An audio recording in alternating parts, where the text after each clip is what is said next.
2025 പുതിയ പാഠപുസ്തകമായ 5ാം ക്ലാസ്സിലെ സയൻസിലെ ചില ചോദ്യവും ഉത്തരവുമാണെന്ന് നമ്മളിവിടെ പഠിക്കാൻ പോകുന്നത്. ഒന്നാമത്തെ ചോദ്യം, ആഹാരത്തിനായി ജീവികൾ പരസ്പരം ആശ്രയിക്കുന്നു. ജീവികളുടെ ഈ പരസ്പര ബന്ധമാണ് ആഹാര ശൃംഖലാജാലം.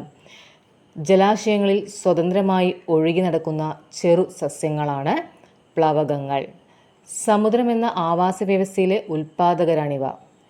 ഭക്ഷ്യശൃംഖലയിലെ ഏറ്റവും ഉയർന്ന കണ്ണിയിൽപ്പെടുന്ന ജീവിയാണ് കടുവ. ആഫ്രിക്കൻ ഭൂഖണ്ഡത്തിൽ കാണപ്പെടുന്ന ഒരു മത്സ്യമാണ് ആഫ്രിക്കൻ മുഷി. ആഹാര ശൃംഖലാജാലത്തിലെ ഒറ്റ ശ്രേണിയിലുള്ള ഒരു ആഹാര ബന്ധമാണ് ആഹാര ശൃംഖല. ആഹാര ശൃംഖലാജാലത്തിലെ ഒന്നാമത്തെ കണ്ണി പുല്ല്. ആഹാര ശൃംഖലാജാലത്തിലെ അവസാന കണ്ണി കഴുകൻ. കാർബൺ ഡയോക്സൈഡ്, ജലം എന്നിവ ഉപയോഗിച്ച് സസ്യങ്ങൾ ആഹാരം നിർമ്മിക്കുന്നു. സൂര്യപ്രകാശത്തിൽ നിന്നുള്ള ഊർജമാണ് ഇതിന് ഉപയോഗപ്പെടുത്തുന്നത്. ഇലകളിലെ ഹരിതകം എന്ന വർണ്ണകമാണ് സസ്യങ്ങളെ ആഹാര നിർമ്മാണത്തിന് സഹായിക്കുന്നത്. പ്രകാശ സംശ്ലേഷണ പ്രവർത്തനത്തിൻ്റെ ഫലമായി ഓക്സിജൻ ഉണ്ടാകുന്നു. ചുവപ്പ് നിറത്തിലുള്ള വർണ്ണകമാണ് ആന്തോസയാനിൻ. ഓറഞ്ച് നിറത്തിലുള്ള വർണ്ണകമാണ് കരോട്ടിൻ. മഞ്ഞ നിറത്തിലുള്ള വർണ്ണകമാണ് സാന്തോഫിൽ.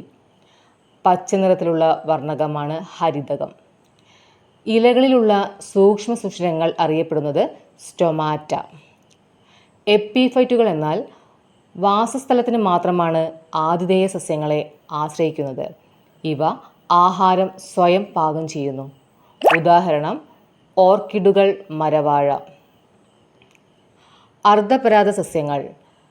ഇവ ആതിഥേയ സസ്യത്തിൽ നിന്ന് ജലവും ലവണവും വലിച്ചെടുത്ത് ആഹാരം സ്വയം നിർമ്മിക്കുന്നു.